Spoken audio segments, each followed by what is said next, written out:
সম্মানিত বিনিয়োগকারী ভাই ও বন্ধুরা, আপনাদের কিছু শেয়ার রিকোয়েস্টেড ছিল, সেগুলো অ্যানালাইসিস দিতে বসলাম। তো সেগুলোর প্রেক্ষিতে আমি বলতে চাই, সেটা হচ্ছে যেমন দেশবন্ধু একজনে দেখতে চেয়েছিলেন। দেশবন্ধুর প্যাটার্নটা আমি যেটা দেখতে পাচ্ছি সেটা হচ্ছে ওর একটা রেসিস্ট্যান্স ছিল 30 টাকার কাছাকাছি। 30 টাকায় আমরা ধরে নিই, তো 30 টাকা আজকে টাচ করে কিন্তু 30 টাকা 50 পয়সা পর্যন্ত গিয়ে এটা কারেকশানে চলে যায়। তো যতটুকু কারেকশন হয়েছে, আমাকে যে ক্যান্ডেল করেছে সেটা অনুসারে আগামী দিন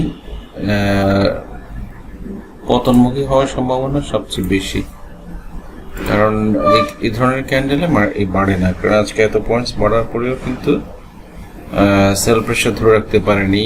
আর ভলিউম যতটুকুই হয়েছে এটা সন্তোষজনক, তবে আমার কেন জানি মনে হচ্ছে এইটুকুর মধ্যে কিছুটা কারেকশন হবে, তারপরে বাড়তে পারে।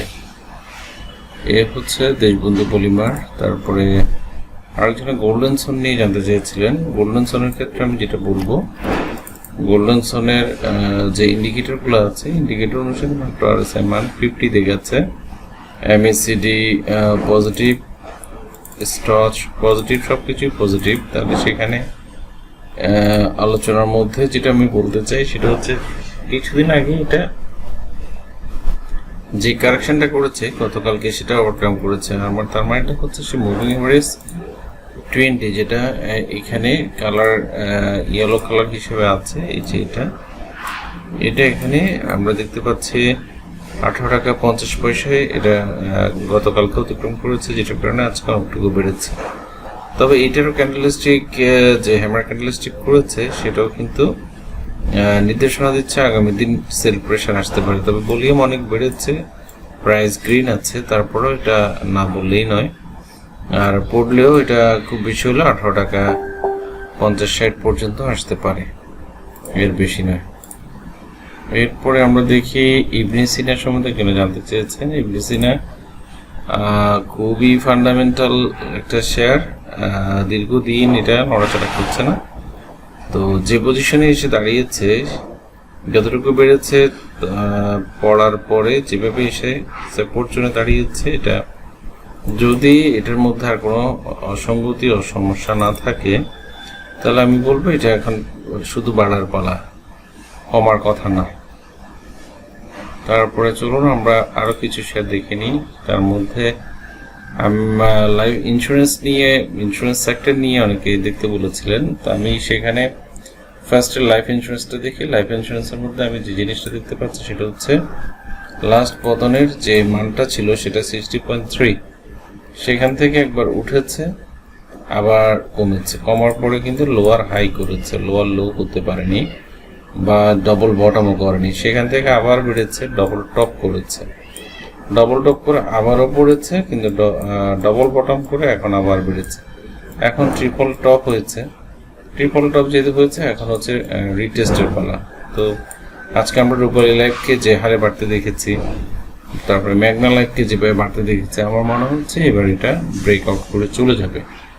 তো এ হচ্ছে লাইফ সেক্টর, লাইফ ইন্স্যুরেন্সের সেক্টর অবস্থা। আমি শুধু ইন্স্যুরেন্সের কথা বলি এখন। অনলি ইন্স্যুরেন্স কি করেছে এটা একটু দেখার দরকার আছে। শুধু ইন্স্যুরেন্স সেক্টরের মধ্যে যদি আমরা দেখি, সেখানে লাইফের মতো এত উত্থান পতন ছিল না, এটা ডিরেক্ট পতন ছিল, এখন ডিরেক্ট উত্থান হচ্ছে। আর উত্থানের যে প্যাটার্নটা দেখা যাচ্ছে, এটা হুবহু হচ্ছে ইন্ডেক্সের চার্ট প্যাটার্ন। ইন্ডেক্স যদি কারেকশন হয়, এই ইন্স্যুরেন্স কারেকশন হবে। ইন্ডেক্স যদি নেগেটিভ হয়, এটাও নেগেটিভ যাবে। তবে এটা ইন্স্যুরেন্স সেক্টর আপ হইতে হইলে একদম লং, যে এই সব জায়গাগুলো 45-এর উপরে ট্রেড হইতে হবে। 45 যেতে হলে এখনো অনেক সময় বাকি, এখনো 7-10 দিন ইন্স্যুরেন্স সেক্টর বাড়তে হবে। তবে ভলিউম যেটা বলছে, ধীরে ধীরে ইন্স্যুরেন্স সেক্টরটা বেড়ে যাবে। বেছে বেছে কিছু শেয়ার যদি দেখা যায়, বাই সেল করা যায়, সেটার ক্ষেত্রে মন্দ হয় না। এরপরে আমরা দেখি একজন আইটিসি সম্বন্ধে জানতে চেয়েছিলেন। আইটিসির ক্ষেত্রে অল ইন্ডিকেটর পজিটিভ, বাট যে লাস্ট দুইটা ক্যান্ডেল করেছে সেই দুইটা ক্যান্ডেল অনুসারে কিন্তু দেখা যাচ্ছে গতকালকের ক্যান্ডেল অনুসারে আজকে বড় ধরনের পতন হওয়ার কথা। মানে এই যে 3 নম্বর ক্যান্ডেলটা বুধবারের ক্যান্ডেল যেটা হয়েছে সেটা সমান একটা রেড ক্যান্ডেল হওয়ার কথা, যেটা আমাদের দেশে এক্স্যাক্টলি চার্ট প্যাটার্নগুলো হুবহুব মানে না, যেটার কারণে আমরা ডিসিশন নিতে পারি না, আমাদের কষ্ট হয়। এটা একটা কারণ। আরেকটা হচ্ছে মার্কেট যেহেতু আপ পজিশনে আছে, এখন ওই টাইপের বড় ক্যান্ডেল হওয়ারও সম্ভাবনা অনেক কম। যেখানে এখানে স্পিনিংটা হয়েছে, বড় ক্যান্ডেল হয়েছে, এই টাইপের কথা বলছি। এখানে এঙ্গালফিং হয়েছে, বড় মারবুজু ক্যান্ডেল হয়েছে, তারপরে অনেক নিচে পতন হয়ে উপরে বেড়েছে। এই টাইপের এখানেও ঘটার কথা ছিল, সেটা ঘটেনি।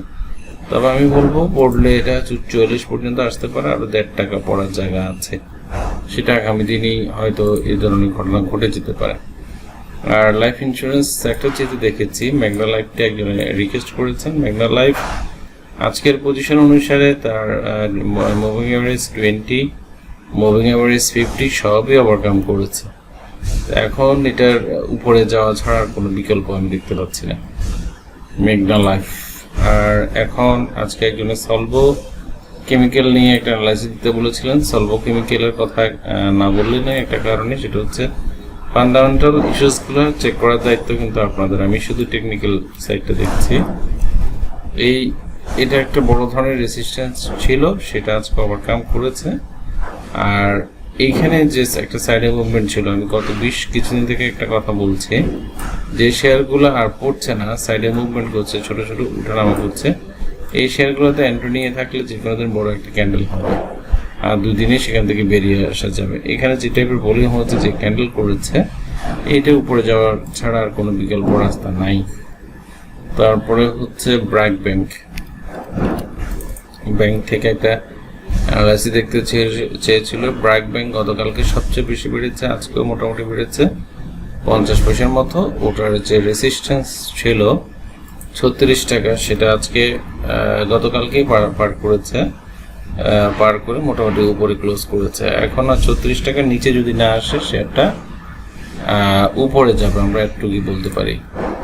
এখানে হচ্ছে স্কয়ার ফার্মা নিয়ে না বললে না, স্কয়ার ফার্মার ট্রেন্ড প্যাটার্ন সব কিছুই বলছে যে হালকা একটু কারেকশন হবে, কোনো জোর নাই, ভলিউম নাই, সব কিছুই কম আছে। তো সেক্ষেত্রে 12 টাকা 50 পয়সা যে রেসিস্ট্যান্স আছে, সেটা যদি পার করতে পারে, তাহলে হয়তো এটাতে নতুন কোনো ফ্লো আসতে পারে। কিন্তু যে টাইপের ভলিউম হচ্ছে, এটা কোনোভাবেই আমি জুৎসই মনে করতে পারছি না। তো বন্ধুরা, ভালো থাকবেন, ধন্যবাদ।